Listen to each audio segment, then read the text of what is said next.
नेता थे तांकर विकल्प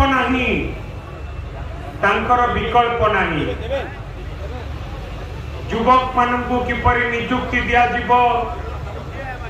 ये अंचलवासी को किपरि विभिन्न कार्यक्रम रे नियोजित करा ये अंचल किपरि विकास हम प्रत्येक दिन प्रत्येक मुहूर्त मन भितर कथा थिला सेपरी गोटे नेता को पाइबा बहुत कष्टकर से आम मान को छाड़ी जाइए जो शून्य स्थान सृष्टि करिसंती से शून्य स्थान पूरण हम बोली मु केबे भी आशा करि पारु नाही।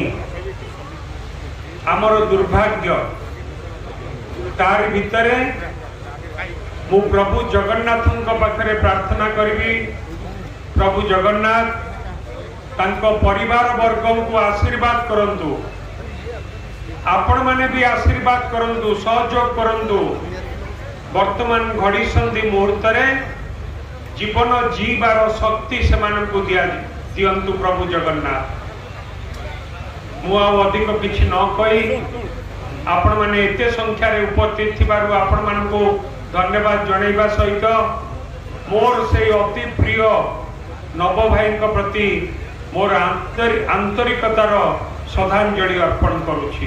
धन्यवाद।